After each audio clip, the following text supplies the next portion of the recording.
Good evening, sir. I'm Varshini from Chemical Engineering Department. My question is, what do you think is the most pressing issue in your constituency and the region you present?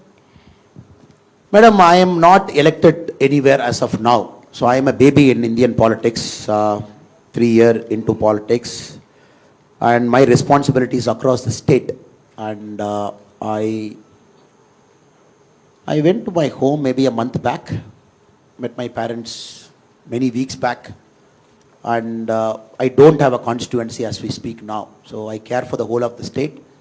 I split my time to we have 66 organization districts. The state has got 38 districts revenue. We divide that further for the party operation. I have 66. I make sure I visit every 66 in one cycle before I start the next 66. So last 6 months I'm traveling across the state also. So in that context I'll give you an answer, madam.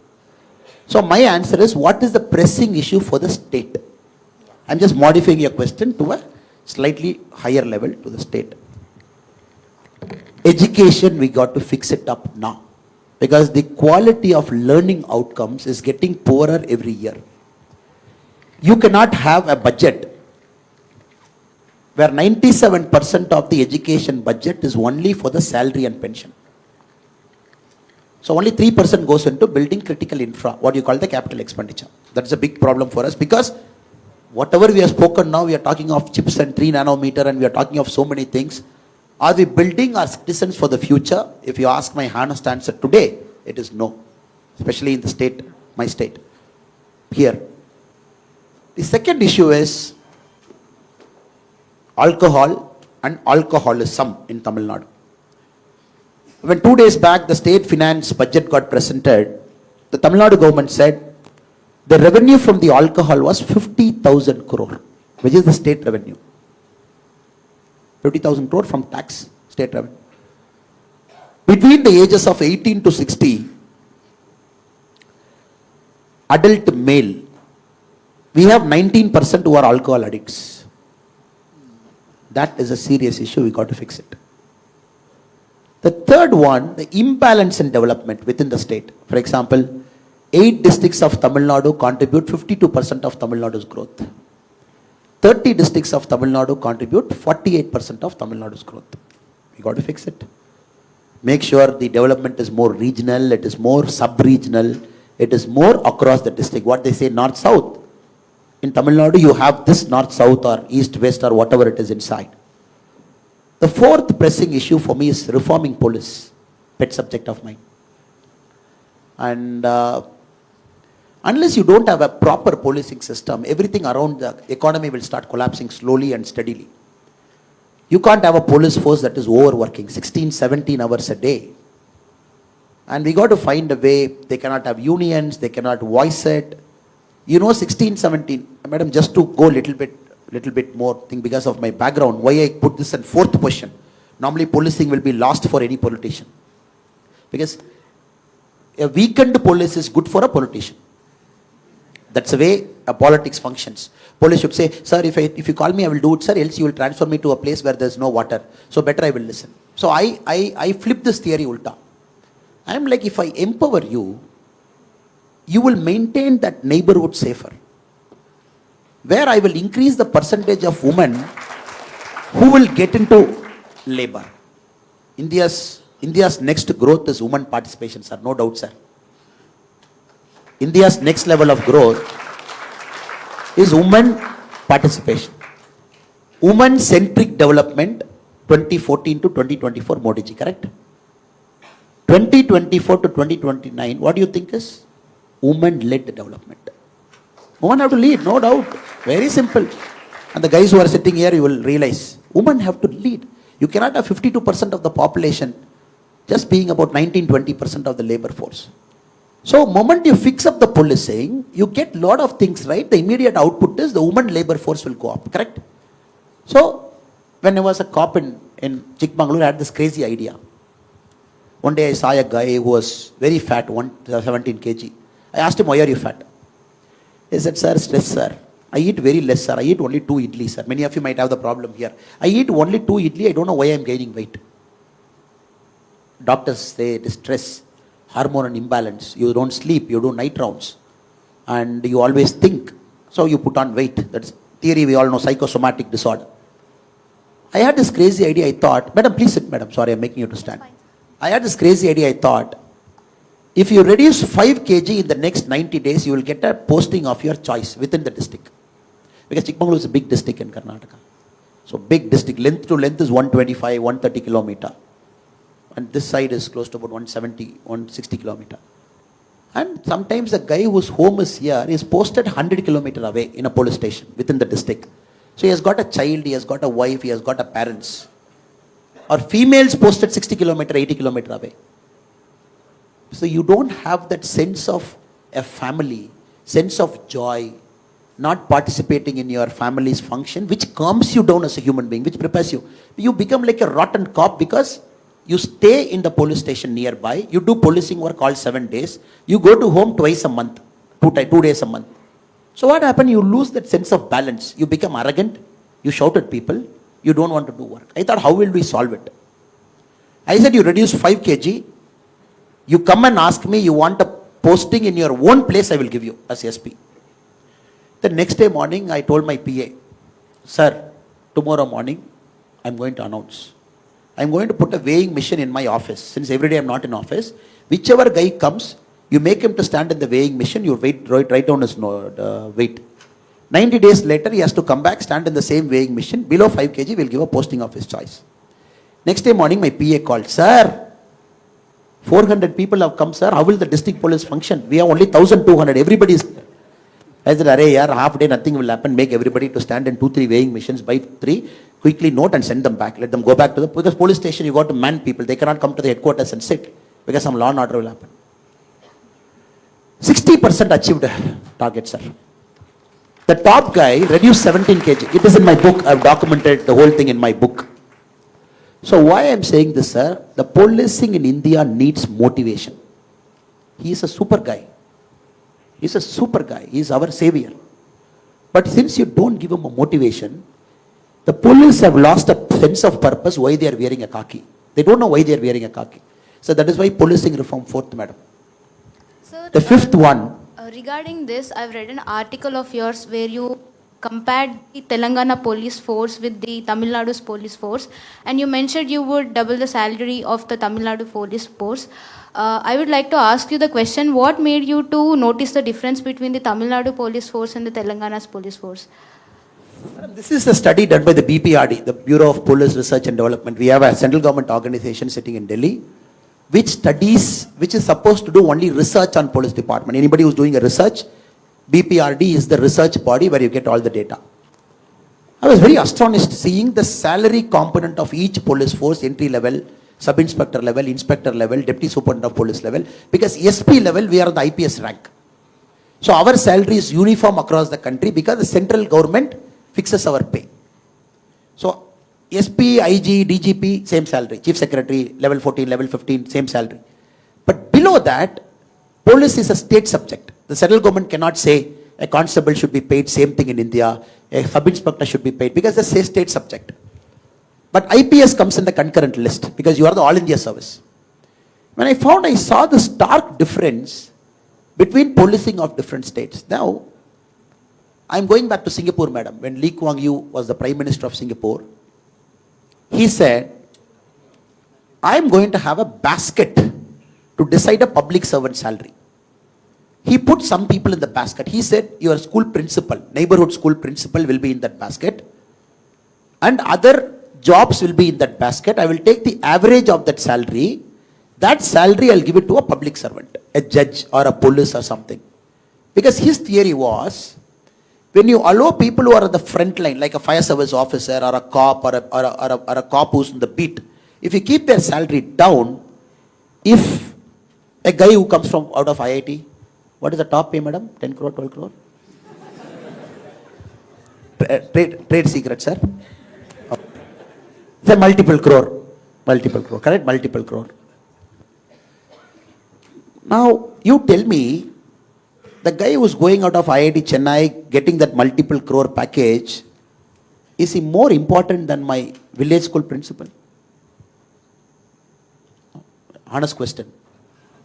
And you might say, yes, sir, he is going to solve the world's problem. And naturally, companies have to pay multiple crore. Now, my argument would be, no, the village school principal is also solving the world's problem by creating 250 students every year who are ready as good citizens for the country. He is also important. So when society prospers, when you have this artificial way of salary and wealth creation, what happens? Corruptions will prosper. And suddenly as IT guy, you go to a police station. Any of you have gone to a police station? In Bangalore, I used to have this problem every day. Big guy, speaks only English, comes to a police station. Sir, please check my passport very fast. And the guy will say, no problem, yeah. Get me one bundle of paper, tomorrow it will be done. No, one bundle of paper, how dare you ask me a bundle of paper? When I was a student in engineering, he asked me 4 green ink pen to process my passport. So, paper keeps varying. Now this guy believes, oh, I am doing all the hard work. I am here for working for 17 hours. I don't see my family. You come in a fancy car. You say you are IT guy. I am supposed to protect you in the middle of the night where my children don't see me. I do patrolling around IIT Chennai campus. And you earn crore free. So vicarious pleasure of saying, can you at least get me 1 coin of paper? So as a society, for a politician like me, this is the challenge for me now. Break it and make sure the public service is accountable. You can make the public service accountable only if the salary is commensurate with the work they do. Right? Else, when the Twin Towers got collapsed, who died more? Is it the Morgan Stanley or the Citibank guys died more? Or the New York firefighters who died more? New York firefighters who died more. Because they said the building is collapsing. It is gallons of fuel poured on a steel. Steel is melting. But the first set of firefighters, when they came, they said, I am going in no matter what. I am going to get killed no matter what. At least can I pull 10 people out? So if you read the 9/11 Commission report by the US Congress, it's a fascinating study. How people in the front end of public service, knowing fully well they are going to die, they enter. Can you give them peanuts to survive? So that is my theory, madam. Increase salary for a start. When they die in the line of duty, take care of their children's education for the future. Make sure even when they die in a profession which is in the cutting edge of public service, a firefighter, a cop, a principal, a traffic warden, maybe small people, we might not even realize. As a society, if we don't take care of them, then we don't have any right to call us as worthy citizens of a state. This is my thinking on that, madam. Thank you.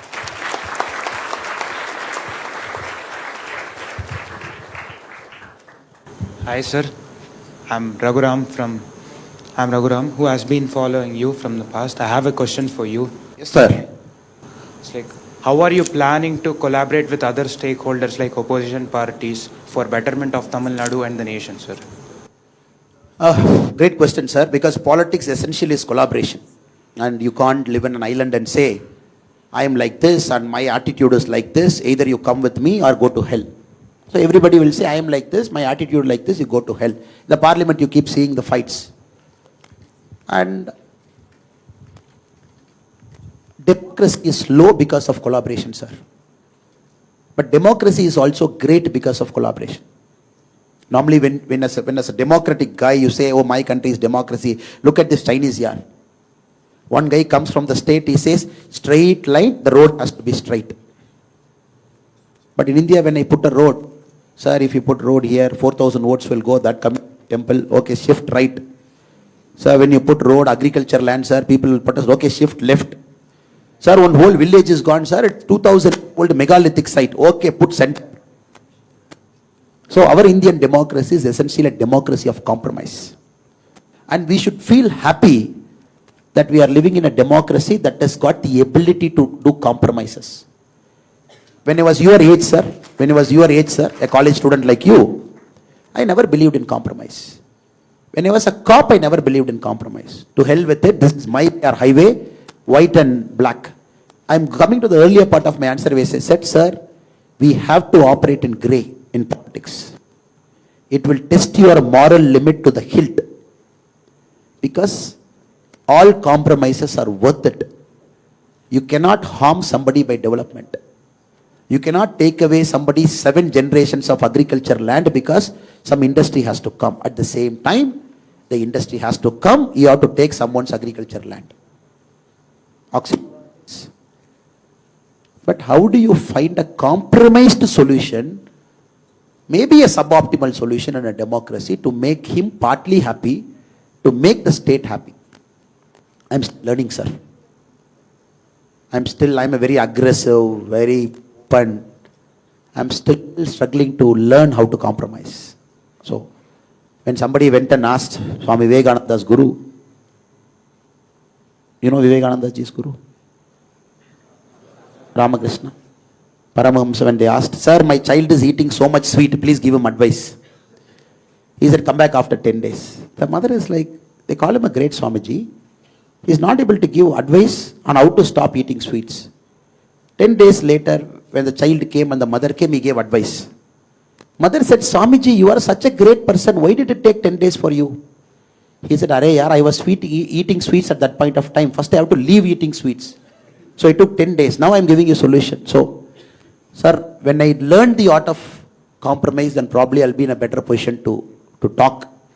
But today I am also a struggling politician trying to learn the art of compromise, sacrificing a short-term gain, looking at long-term. I think that comes with experience. I'm still in that white and black mode, struggling to enter that gray mode. And compromise not at the cost of principle, but compromise definitely not at the cost of sacrificing the hard-earned gains that we have done till now. So, if you see the alliance in Tamil Nadu, I'm not sure if you follow politics now, BJP, different alliance partners in Tamil Nadu, where we are, how 2024 is going to be.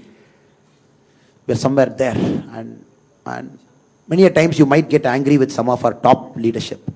Why did they do this? As a BJP party, why did you do this? You should have done this. You have to do compromise, sir.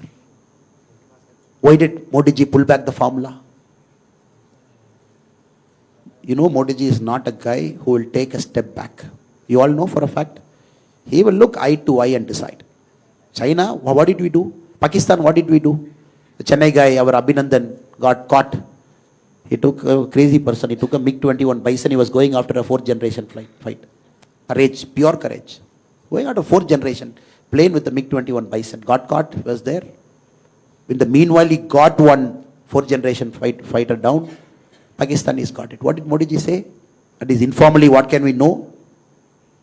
If Abhinandan is harmed, if he doesn't enter Wagah border within 24 hours, I read in the paper, I'm not an authentic source, you can't quote me on this, though the camera is recording. If you don't, UAE and all the global powers talk to Pakistan, and we said, if you don't allow Abhinandan in 24 hours Wagah border, we will do anything to get him. Anything means anything. And we have all kinds of arsenal in hand. If it leads to a war, we are not bothered. But we want him back without a scratch. 24 hours later, he was in Wagah border. And this kind of a politician also says, Maaf kijiye, I'm taking the formula back. I'm right with the intent, but the timing is wrong. Compromise. Mistaken identity, mistaken thing, misinformation, former friends trying to, maybe not getting the intent of what we tried to do, pull a step back. So, maybe it's a long story, sir, but maybe next time when a senior politician comes, somebody of Amit Shah ji, somebody of Modi ji, I think you should ask the question to them. I think definitely they will enlighten you. Thank you so much, sir. Thank you, sir, for the very engaging discussion.